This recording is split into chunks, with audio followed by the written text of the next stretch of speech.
The following podcast explores xenophobia, racism, discrimination, and some political commentary. The views expressed are my own personal opinions and are based on sources cited on the show notes and also on the podcast website. Do check out the reference links for further reading. Any misinterpretation of facts is unintentional and without malice.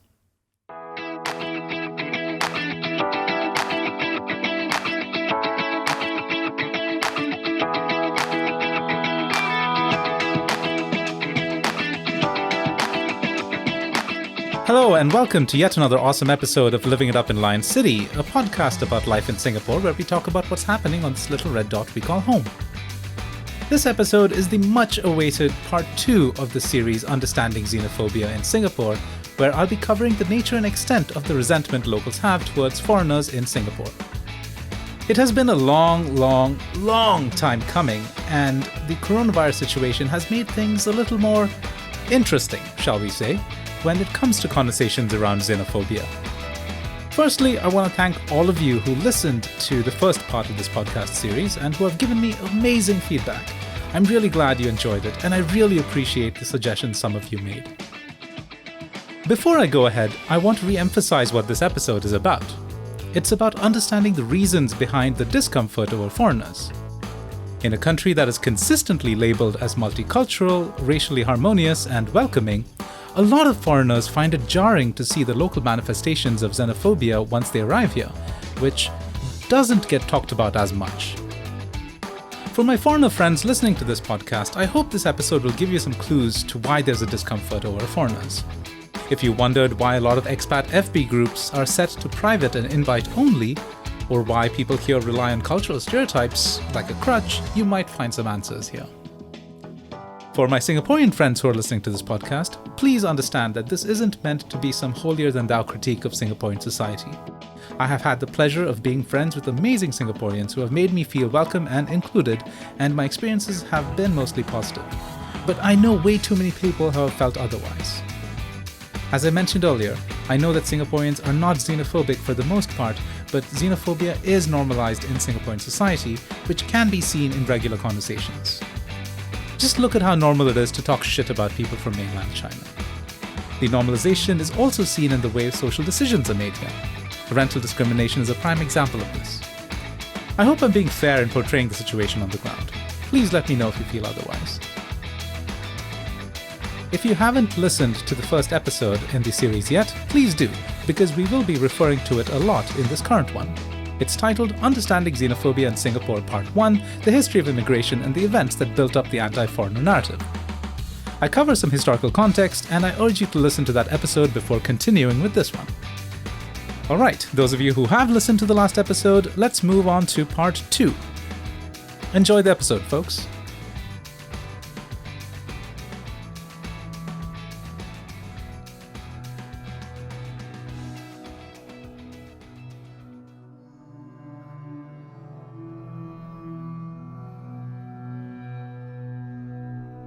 The COVID-19 coronavirus crisis has thrown xenophobia into sharp relief the world over. People of Asian ethnicity are being targeted over purported fears over the coronavirus, but mostly because of prior prejudices. Harassment is happening on the streets, shops are being vandalized, protests are happening on the ground demanding that foreigners leave the country. Singaporean students were targeted in the UK and in Australia recently, simply for being Asian. Similar sentiments exist in Singapore, albeit without violence. While it's mostly hate online, there have been a few instances that have bled into real life. The idea that Singapore is a tolerant society, regardless of race and origin, is being challenged constantly in light of the many incidents during this time which have exposed the latent prejudices locals have towards foreigners. Anyone living here in Singapore long enough would know how normal it is to hate on PRC folks for being rude, scummy, dirty, etc. In fact, when COVID-19 first broke out in Singapore, the online consensus was to keep the Chinese out, and while the government's reluctance to shut down all travel from China was cause for valid criticism, a lot of that online reaction wasn't just for practical reasons like containing the virus. A lot of it was driven by hate and just wanting mainland Chinese to go back and stay back because of prior prejudice. There has also been the ongoing hatred of Indian citizens living in Singapore, who are accused of not integrating, stealing all the jobs from deserving locals, and somehow taking advantage of the system. This anger fueled protests to deport all Indian nationals back in November 2019, and more recently, instances of people of Indian origin flouting social distancing rules get a disproportionate amount of hate online, as well as being accosted with taunts to go back to their country. Which is ironic because the two women in question were Singaporean, but that didn't stop the mob, both on the internet and in real, from questioning their Singaporeanness, implicitly using their skin color and their bad behavior as clear markers of their foreignness. At the same time, there has been overwhelming support for the migrant workers in Singapore, a section of society often invisible in common discourse, which is now the hardest hit community in this pandemic. A lot of my Singaporean friends have initiated programs and pitched in to help out the vulnerable community during this COVID-19 crisis. Dialogue is happening on national media, in social media, among people about the plight of migrant workers more than I'd ever seen 5 years ago, and which was non-existent when I first arrived 9 years ago. Also, a month ago, when Malaysia shut down its borders, effectively stranding 300,000 Malaysians working on this side of the border, many Singaporeans, my friends included, rose to the occasion, opening their homes for their Malaysian brothers and sisters in a show of solidarity and love for their neighbours. We're seeing acts of hateful prejudice and at the same time acts of heartwarming kindness. So, what gives? This brings us to the key question. What is the extent of xenophobia in Singapore? After I posted the first episode, I got a comment from a friend who stated that the xenophobia in Singapore is nowhere close to what we see elsewhere. And he's right. But by what metric? The issue that I find about conversations around xenophobia is that people apply different definitions to it. For some folks, xenophobia is an insensitive comment or a disdainful look on the street. For others, it's getting their head bashed in for no other reason than looking different. Some would say that Singapore is not xenophobic because there are no overt hate crimes. Some others would say that Singapore is indeed xenophobic because of the obvious discrimination along the lines of ethnic and national identities. Both sides can argue about it for years simply because their definitions of xenophobia are very, very different. The framing of xenophobia is very dependent on a country-specific situation. We could say that Singapore is not xenophobic because folks don't get their skull cracked on the pavement or shot inside a restaurant in broad daylight, but I would be naive and lying if I claimed that it doesn't exist. So let's put a frame to what xenophobia in Singapore is like, shall we? Let's define the boundaries, and then we can have a much better understanding of the issue.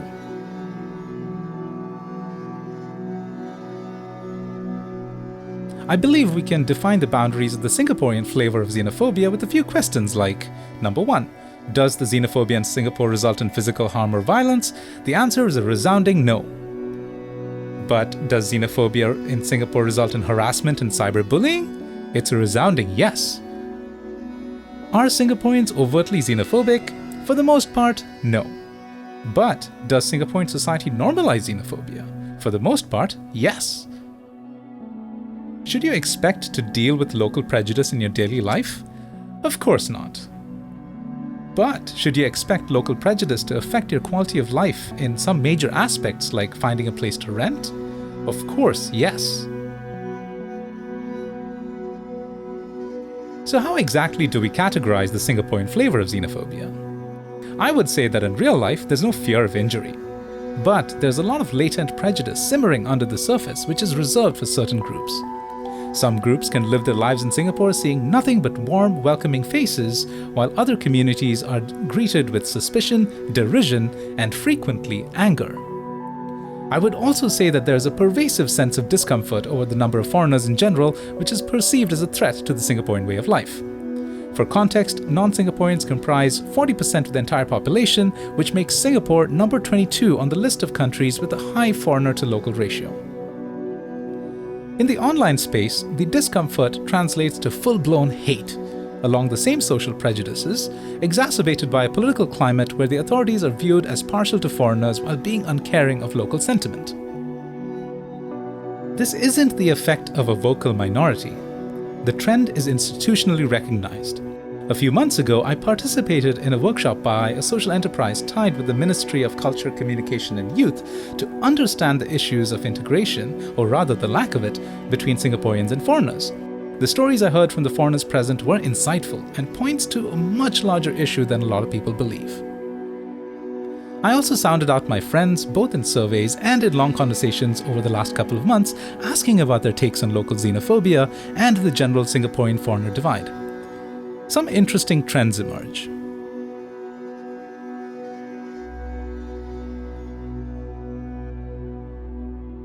I think that there's a section of the population that comes across as extremely xenophobic, although it is a minority and it doesn't translate into anything that is controversial. At the same time, I would like to say that the xenophobia in Singapore has been also a consequence of political decisions that has been made by the people in charge.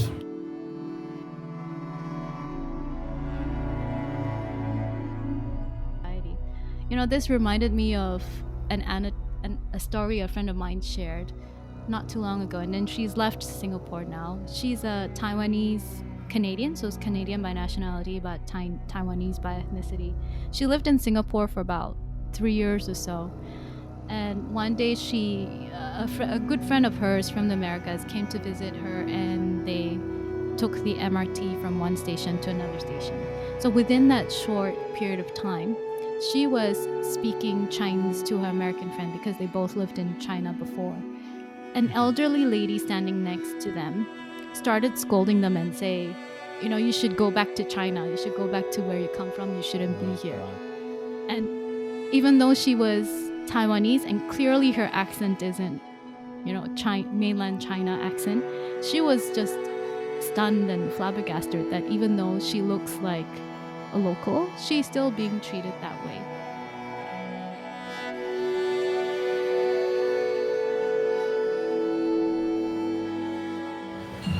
I mean, from a high level, my understanding of it, Singapore was going through an immigration kind of crisis where the infrastructure wasn't ready.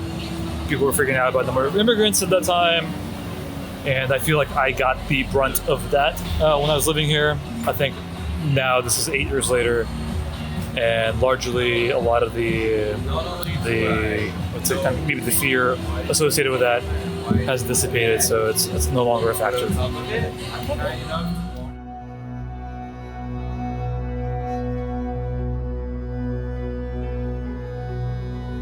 I compare it, and I've never come across any other place that was more in your face and more open with it. Not only that every single person knows here where their ranks are in the eyes of the other race, but also stuff like a real estate agent can ask people about your color, about when you're Indian, how dark is your shade, and stuff like this, that, that stuff would be illegal in other places. So not only do I find it's present, but it's also such a daily and common and almost respected and okay thing, and that blows me away.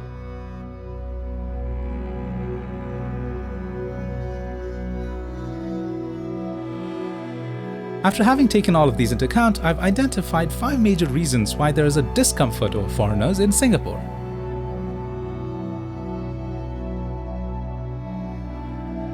Number 1. Culture clash.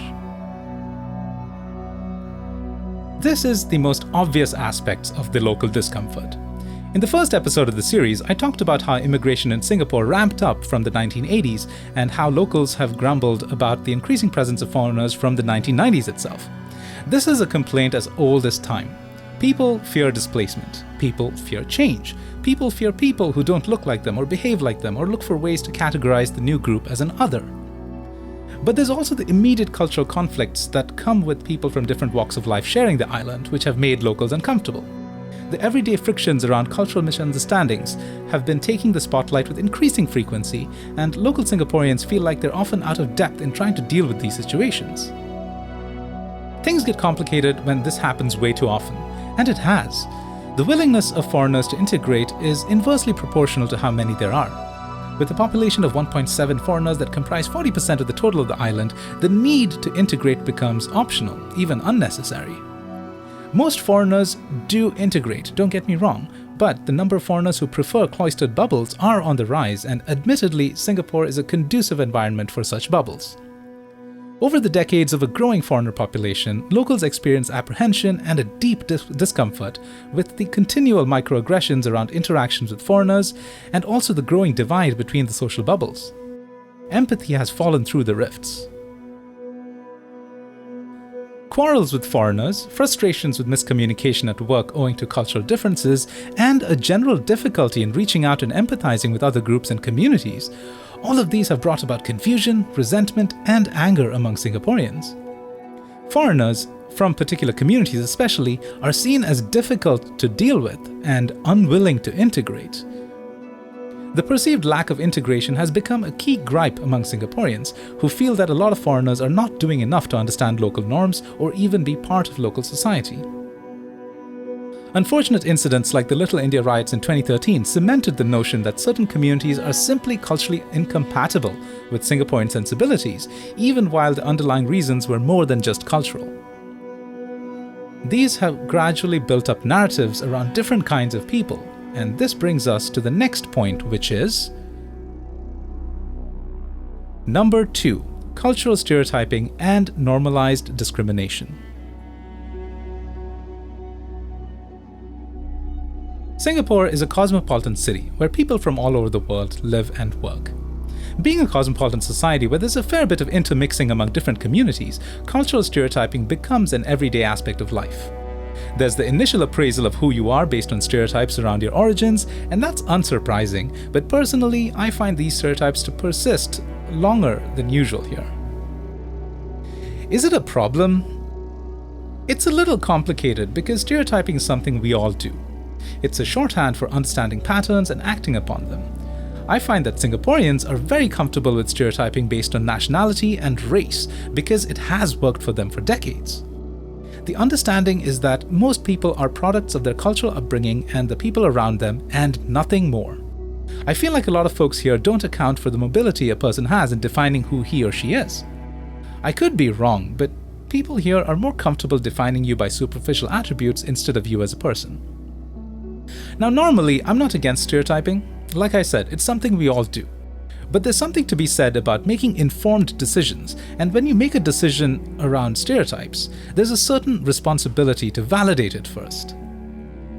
A long time ago, an Indian colleague admitted to feeling hurt when her team went for hotpot after hours without her. When she asked about it, her team basically assumed that being Indian, she wouldn't have wanted to join. And so they made the decision to exclude her. This may not have been with bad intentions, but she was excluded from this team activity simply because of a prevailing stereotype that Indians are picky about food outside their own. And on top of that, they didn't run this by her first. This is the key part. A decision was made without re-evaluating the situation. She was always included in future meals, but often with a jocular response about how they didn't want her to cry about not being included. She wasn't happy with the insinuation that she was being difficult when it was in fact her team's mistake for not including her, but she didn't want to die on that hill. She didn't harbor any resentment around it, but she wished she had the nerve and the ability to explain to her team why it was insensitive. This is a fine example that illustrates the problem with cultural stereotyping. It's so easy to rely on it as a crutch and not question it. Problems arise when bad decisions are made because of a lazy stereotype. Unfortunately, in Singapore, a sizable compendium of cultural stereotypes are acknowledged as truth and are rarely challenged. People are excessively reliant on these stereotypes, which results in biased decisions. Anecdotes around foreigners exhibiting bad behavior are deemed as representative of the group as a whole. These stereotypes are popular favorites in online circles, shared, echoed, and played up until it becomes hard-coded truth. There's also the uncomfortable reality of Singapore's obsession with race. The cultural stereotyping is very much along the lines of ethnic origin and more often than not on race. And there's a reason for it. Singapore's society, governance, and history have been centered around race for so long it has become the de facto marker of identity here. A lot of foreigners I know have expressed their surprise at the continual reference to race in everything, whether it's positive or negative. It takes some getting used to. I've noticed so many times that in a conversation about some news around crime or a story around somebody doing dumb shit, Singaporeans more often than not ask for the person's race or origin. It serves as a key bit of information for them to make sense of the story. Affirmations of stereotypes are enforced this way. It's so curious to see how much nationality and race are relied on like crutches to understand people in Singapore. It has made sense for generations of Singaporeans, but in a changing world of global exposure and evolving science around social behaviors, these crutches are showing their age and are revealing the cognitive laziness that created them in the first place. Is cultural stereotyping wrong? Not really, but the excessive reliance on it is not kind. The most egregious example of this is the rampant discrimination practiced in Singapore when renting an apartment. Ads openly refusing tenants from India and mainland China were extremely prevalent when I first arrived here in 2011, and to be honest, 9 years later, nothing much has changed. While there is a lot of policing in what words are used in ads nowadays, the discrimination is openly practiced even today. Looking for a house in the last year, 8 times out of 10 I've been told that I can't rent an apartment because I'm Indian. In fact, the rental website 99.co allows you to filter apartment listings based on whether all races are welcome. The filter is actually called All Races Welcome. When I checked for whole apartment listings, both HDBs and condos, in August 2019, out of 25,000 ads, only 20% were willing to accept tenants of all races. It's a smack in the face to Singapore's brand of effective multiculturalism and racial harmony that is much touted here by both government and society at large. Most developed countries have laws against this, brought around by ground-level activism decrying these discriminatory practices. In Singapore, though, it's a non-issue. For one, 80% of Singaporeans live in their own homes, and so they often don't encounter or even understand the issues that plague the housing rental markets. The result is a very normalized process of discrimination, which is aggressively justified by local landowners, relying on stereotypes that tenants of a certain kind are undesirable or not house-proud, and that housing investments must be protected by refusing certain communities access. Number 3. Classism and Singaporean exceptionalism. In the first episode, I talked briefly about the controversy around the Philippines' Independence Day celebrations. I want to cover this in some more detail. In April 2014, a celebration of Philippines' Independence Day by the overseas Filipino community was cancelled in the wake of extreme hate online. Their event pages were inundated with vile language and hateful cries to shut the event down, and devolved into hate speech against Filipinos living in Singapore. The outrage was directed at 3 things. That the celebration of another country's Independence Day on foreign soil is a challenge to Singapore's sovereignty. Number 2, that the Facebook banner had the Marina Bay Sands in its design. And number 3, that the event description used words like holding hands and interdependence. It's important to note the timing of it all. Overseas communities in Singapore have celebrated their national days in various forms in various places in Singapore for years, and the Philippine Association themselves have done so for 20 years. The difference this time around was that the growing xenophobic sentiment became mainstream, and right after the White Paper protest of 2013, people were out for blood. The online hate campaign was by a nationalist Facebook page called Say No to an Overpopulated Singapore, which started the year before to express their admittedly justified unhappiness with the Population White Paper of 2013. It went on to become a breeding ground for hateful rhetoric against foreigners, and the Philippines Independence Day celebration event became a target of this hate. This wasn't some fringe occurrence. Members of parliament, ministers, and the Prime Minister himself had to publicly denounce the hate on social media. Having seen this controversy unfold in real time, some things were very clear. The online rage was primarily at the audacity of Filipinos using the Marina Bay Sands, the banner design, which was seen as an undeserved appropriation of a local symbol. What's worse was the vitriol around the use of the word interdependence and holding hands. If I were to paraphrase the gist of all the verbiage of that time, it's this. How dare the Filipinos insinuate that they were on the same level as Singaporeans, and how dare they try to elevate themselves by calling the national relationships between the two countries as one of interdependence? This was the kind of rhetoric that's obviously not very knowledgeable of how international diplomacy works, and was more reliant on ground-level perceptions of Filipino people, the stereotype being that they're maids, low-wage employees, and generally third-world people from a third-world country. Which brings us to the classist overtones of the general Singaporean worldview. Since its meteoric rise as a first-world country in just a few decades, Singapore has been lauded as a success story of overcoming the odds to become what it is today. It's something Singaporeans are very proud of, and rightfully so. It's a testament to strong leadership and strategic planning. From third world to first world is a catchphrase often used in the Singaporean context, and was incidentally the title for one of Lee Kuan Yew's memoirs. What this has given rise to is a certain exceptionalism. I'm sure we've all heard of American exceptionalism. There's something similar in Singapore too. With standards of living much higher than the region, a strong currency, and constant marketing around the gold-plated excellence of its institutions, from education to aviation and everything in between, the success and the superiority of the Singapore model has been internalized in the local psyche. And much like American exceptionalism, it has allowed condescension to creep in, a condescension towards the third world countries around, and which progressively extended to the people from these countries. Tommy Koh, a Singaporean professor, diplomat, and prominent figure in public speaking, has consistently talked about Singapore being a first world country with a third world people every time there's an instance of social dumbassery in the country. It's an opinion shared by a lot of Singaporeans, and I know it's supposed to be self-criticism and it's supposed to be a call to be a more gracious society, but it's also very indicative of the prevalence of the notion that a person from a third world country isn't just classified as economically challenged, but also morally deficient.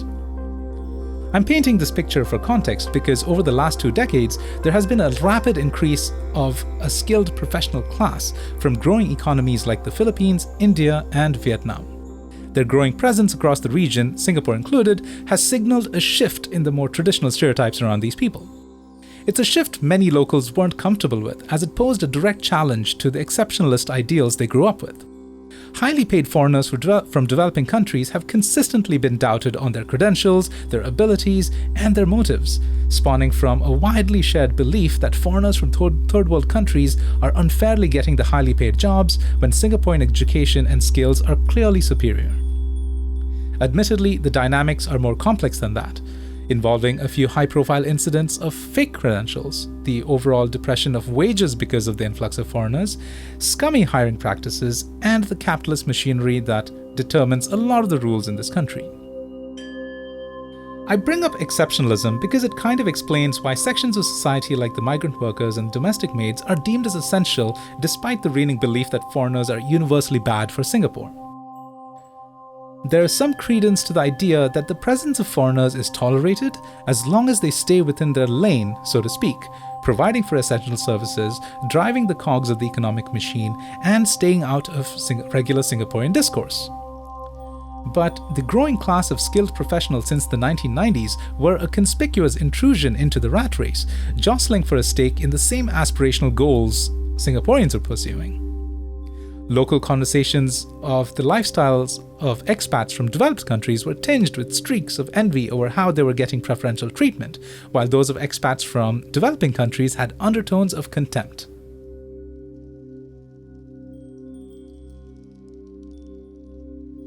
Number 4. Misinformation. Misinformation is one of the biggest challenges Singaporean society is facing today, and is the primary driver of xenophobia and hate. Yes, it's a problem worldwide. Weaponized disinformation campaigns have fomented hate, swayed elections, and have triggered pogroms in so many countries in the last decade alone. In Singapore, misinformation has an extra edge, and Singaporeans are especially susceptible to it because of some very specific social and political factors. It's a widely held belief in Singapore that the state media is pro-government and doesn't necessarily espouse free speech. There is some validity to these claims. Lee Kuan Yew set this precedent in the formative years of Singapore, openly disdainful of media that questioned leadership. He was of the firm belief that this Western-style journalistic approach wasn't in Singapore's best interests. In his opinion, national media was to serve as the voice of the government and aid in nation building. Incidents of lawsuits over the decades and the culture of fear built around voicing opinions over controversial topics shaped the tone of national media, who are often criticized for being too sanitized and milquetoast. Society grew to accept such narratives, while at the same time yearning for the liberty to express opinions that weren't always pro-establishment. Those desires were a luxury limited to coffee shop talk. The internet changed all of this. From the 1990s, Usenet groups like soc.culture.singapore and Sintercom became exactly the outlets Singaporeans needed to express unfiltered opinions and critical commentary on the state without fear of censorship. These were the first citizen-initiated groups that tested the boundaries of political discourse. And unfortunately, the tests went too far, and they were shut down years later by the authorities on various pretexts, but with the unmistakable aura of political control that deemed such free speech unacceptable. But the thing about the internet is, when one forum dies, 3 others spring up and take its place. The internet and alternative online forums grew in fame and respect as beacons of civil society and bastions of free speech more than any national broadsheet. These forums weren't known for their journalistic integrity or their commitment to factual reporting, but Singaporean internet users didn't care about that. They wanted anything other than state media narratives. These forums got credibility and legitimacy when pictures of a 10,000-strong rally by an opposition party in 2006 were resolutely absent from state newspapers but were being shared in these user forums. This part is relevant because a lot of Singaporeans now started trusting these alternative online forums, journalistic integrity be damned, because national media didn't look like they were practicing it either. These online groups represented the voices on the ground more than state media ever did. Also, in the absence of on-the-ground activism, the internet proved to be a fertile ground for protests and making grievances heard. Which brings us to present day. Community forums have flourished on the fringes of the media landscape and have unfortunately become hotbeds of xenophobia, fueled by anecdote after anecdote of foreigners fucking it up and disrespecting Singapore. The veracity of these accounts is often questionable, and they're often exaggerated, but at this point, after decades of latent discomfort over foreigners, the truth doesn't matter anymore. The villainy of the foreigner is now so entrenched in the Singaporean psyche that no amount of corrections are going to change that.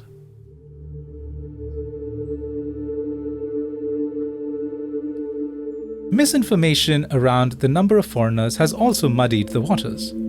The oft-quoted number of 6.9 million, which is the projected population for 2030 in the notorious white paper of 2013, is freely applied to present day, and certain community numbers are exaggerated constantly. Millions of Indians, millions of mainland Chinese, millions of Filipinos have been accused of squeezing out the locals from their own country, when in reality, the largest foreigner population by a large margin is actually Malaysian. Thanks to strong historical and cultural ties, this group flies under the radar of xenophobic vitriol, while the rest get the brunt of it. There have been demands from the public to provide exact numbers of foreigners living in Singapore, and specifically by nationality, and the breakdown of professional jobs given to foreigners. The stonewall response of the government only served to reinforce the notion that the government had something to hide, and that the government didn't want to reveal that Singaporeans are indeed being shafted by the seemingly foreigner-friendly policies. For the last year and a half, I have been lurking on these community forums to understand their sentiments on the presence of foreigners in Singapore. And the torrent of misinformation and the willful misinterpretation of news to fit pre-existing biases is staggering. The decades of frustrations, the willingness to believe in established stereotypes, and the rapid-fire nature of commentary has built a narrative of fear that foreigners are taking over Singapore. I've often been told that these are the voices of a loud minority, but I would respectfully disagree. Unsavory lingo to describe foreigners which were specific to certain internet communities have bled into general social media, and its frequency in any public discussion points to widespread acceptance of these terms and these beliefs. In fact, these terms, these beliefs, and the frustrations online have been creeping into any discussion about expats and even in expat forums, to the point where a lot of expat Facebook groups have been set to private only. Take SECA, for example. In the first episode, I briefly alluded to a trade agreement made between India and Singapore called the Comprehensive Economic Cooperation Agreement, or SECA in short, which was one of the many free trade agreements Singapore had with different countries. A lot of it is fairly boilerplate stuff, and discussions around SECA were limited to trade and financial circles and wasn't exactly something of interest in the public eye. Until 2013. Hot on the heels of the White Paper protest, prominent activist Roy Ngung reported the existence of the SECA agreement and highlighted one particular clause about the movement of professionals between the two countries. This bit of legalese was picked up by the populist social media pages, who cited the agreement as the reason for the rising number of Indian citizens in the country, and the crowds went wild. A narrative took hold that the Singaporean government was welcoming Indians by the droves and letting them take all the jobs at the expense of locals. Lee Hsien Loong has been nicknamed Seka Lee, among other less flattering nicknames, and was seen as pandering to Indian interests more than Singaporean. Seka is now a pejorative term used for Indian nationals, popularized by one of the more toxic forums, EDMW, and this term has rapidly gained acceptance in mainstream conversation. The influence of said forum in pushing xenophobic and hateful rhetoric built on misinformation cannot be understated.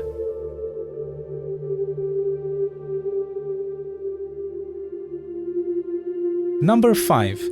Disenfranchisement. If you've been on local internet circles long enough, you'll have seen this phrase doing the rounds. Jobs for FTs, NS for Sinkies.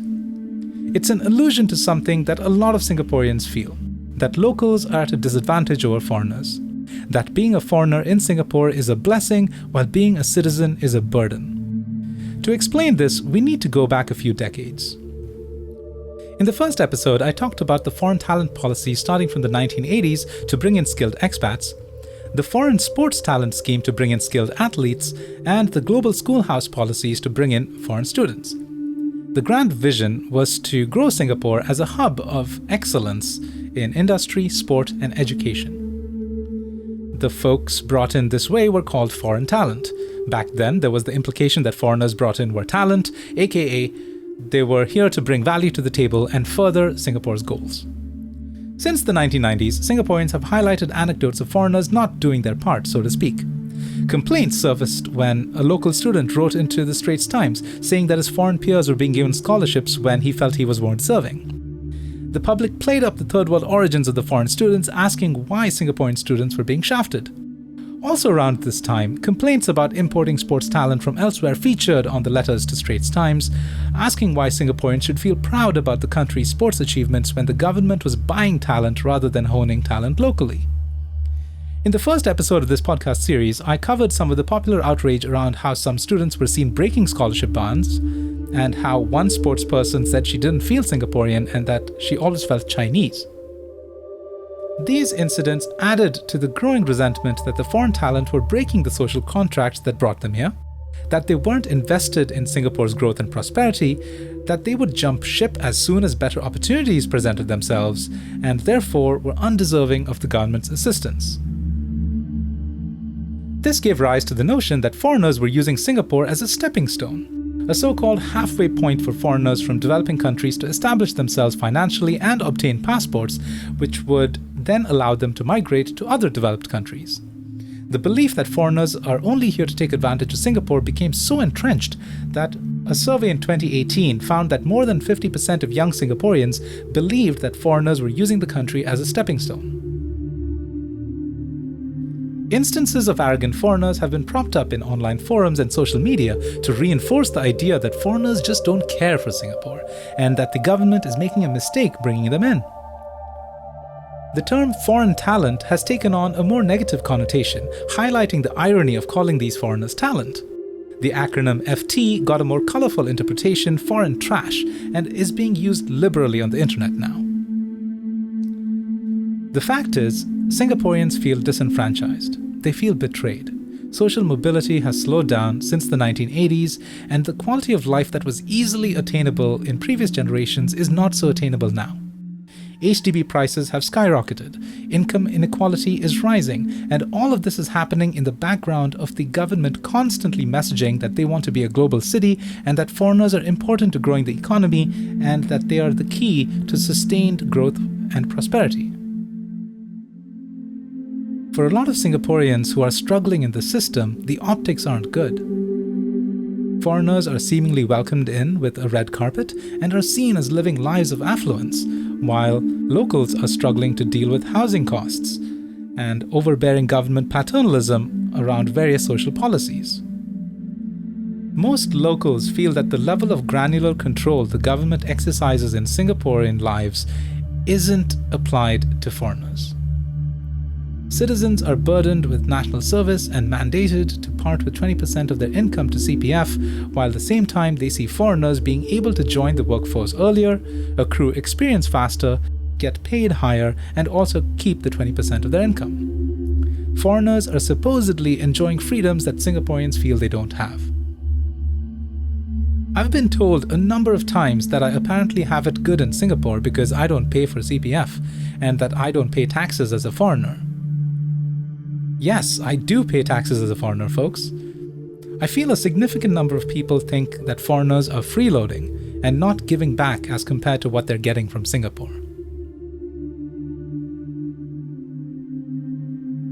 Thanks to the decades of government messaging around the benefits of foreigners in Singapore, foreigners are often believed to enjoy preferential treatment and that they get away with infractions of the law while locals get arrested sooner and sentenced more severely.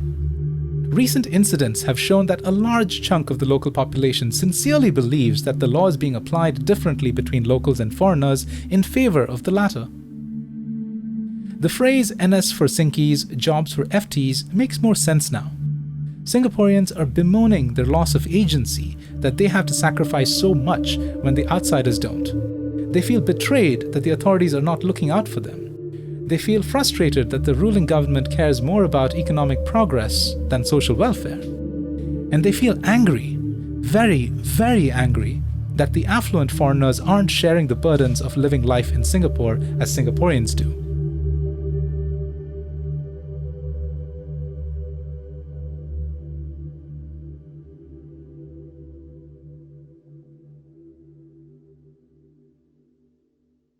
And this concludes part 2 of the series Understanding Xenophobia in Singapore. I hope I've given you a more comprehensive picture of the discomfort of foreigners here in Singapore and the reasons why things are the way they are. I have tried to be as fair as I could, and I will be citing sources in the podcast website, so check it out for additional reading. If you have questions about this episode, or if you feel that I have missed out or misrepresented anything, please let me know on social media or send me a DM. I would love to have a chat with you about it. Okay, so the next episode is part 3, which is the last episode of the series, and I will be talking about how foreigners should deal with the xenophobia in Singapore, how to navigate through a lot of the local frustration that's been popping up with increasing frequency, and hopefully some tips on how to live life with peace of mind. Fortunately, it's going to be much shorter, so that's something you can look forward to. Alright, so that's all from me for now, and I hope you've enjoyed listening to this episode as much as I've had making it. It has admittedly been a struggle tackling this topic, but I'm glad that I have. Thank you for your patience and your attention and your love, and on that note, this is Rindo, and you've been listening to Living It Up in Lion City.